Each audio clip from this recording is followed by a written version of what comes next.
বাইরের রাজ্যে দুবার আলুর দাম ওঠার পরে পুলিশকে দিয়ে বর্ডার আটকে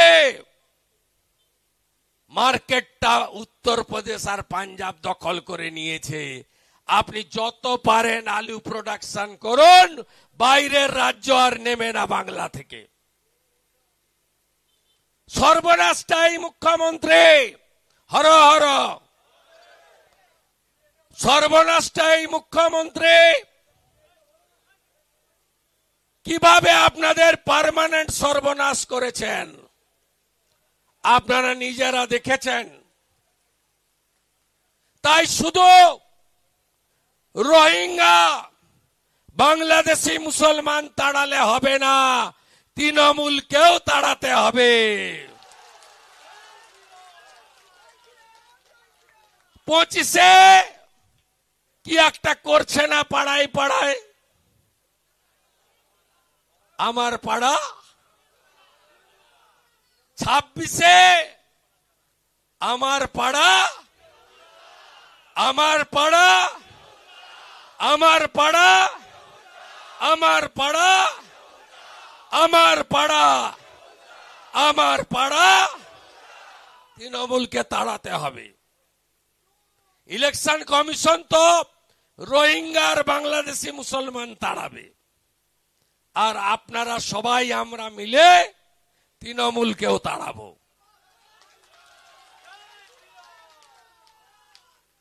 গোটা ভারতবর্ষে নরেন্দ্র মোদীজির সরকার 15 কোটির কাছাকাছি কৃষক পরিবারকে পিএম কিষাণ সম্মান নিধি দেন। এই রাজ্যে 50 লক্ষ পরিবার পাচ্ছেন, কেন 83 লক্ষ পরিবার পাবে না? নথিভুক্ত কৃষক পরিবারের সংখ্যা 83 লক্ষ দেবে না। যে 33 লক্ষকে রেকর্ড দিচ্ছে না, তালিকা পাঠাচ্ছে না, তার অধিকাংশই হিন্দু পরিবার। তাই তারা আজকে পিএম কিষাণ সম্মান নিধি থেকে বঞ্চিত। আজকে ভাগ চাষীদের রেকর্ড বন্ধ করে রাজ্য সরকারের কৃষক বন্ধু কর্মসূচিতে অধিকাংশ ভাগ চাষী বর্গাদারকে বঞ্চিত করা হচ্ছে। হ্যাঁ কি না বলুন? মোদিজি 37,000 কোটি টাকা বছরে সারে ভর্তুকি দিচ্ছে। এই কালী পুজোর চলে গেলেই, শীত এলেই আলুর সিজন শুরু হবে।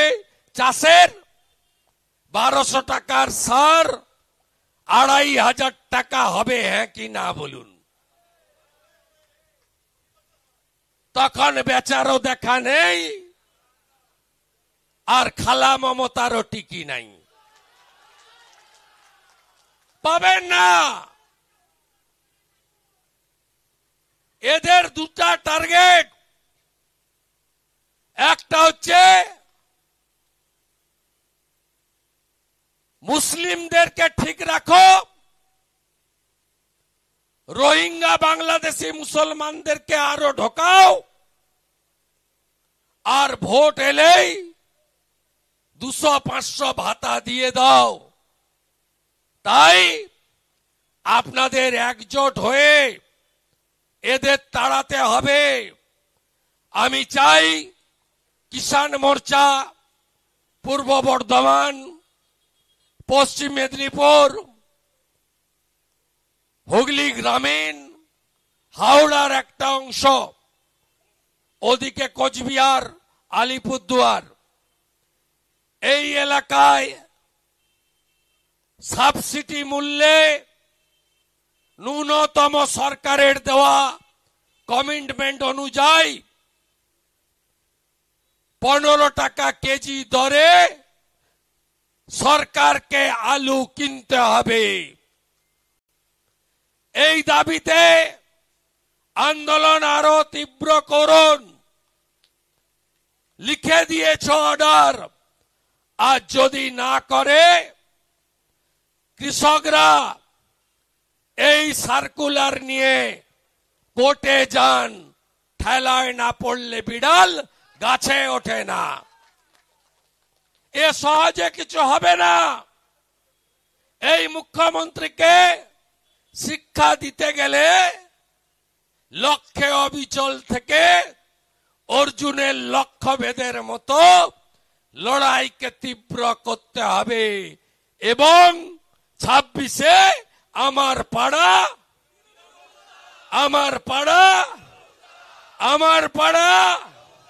এই চোরেদেরকে তাড়াতে হবে। কথা দিচ্ছে ভোট ঘোষণা হলে জাতীয় নেতারা আসবেন, সংকল্পপত্র বিজেপি ঘোষণা করবে।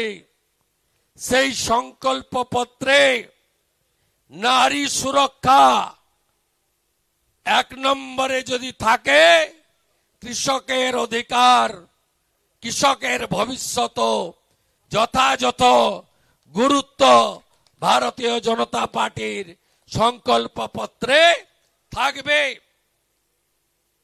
এবং ইতিমধ্যে যে রাজ্যগুলিতে বিজেপি সংকল্পপত্রে যা যা বলেছিল সব পূরণ করেছে। আমরা বলেছিলাম দিল্লিতে 500 টাকার গ্যাস, 10 লাখের আয়ুষ্মান ভারত, 2500 টাকা মহিলাদের দেব, রেখা গুপ্তাদি চালু করে দিয়েছেন। আমরা বলেছিলাম ছত্তিশগড়ে 3100 টাকা কুইন্টাল সরকার ধান কিনবে। ছত্তিশগড়ে 3100 টাকা কুইন্টাল বিজেপি সরকার ধান সরাসরি কিনছে। আমরা বলেছিলাম হরিয়ানাতে মহিলাদের 2100 দেব। আমরা রাজস্থানে 25 লাখ টাকা পর্যন্ত চিকিৎসা ফ্রি, 500 টাকার গ্যাস। উড়িষ্যাতে বছরে এককালীন মহিলাদের স্বনির্ভরের জন্য সুভদ্রা যোজনায় 50,000 টাকা দেব, মোহন মাঝি সরকার করে দেখিয়েছে। তাই সংকল্পপত্র বিজেপি দিয়ে কৃষক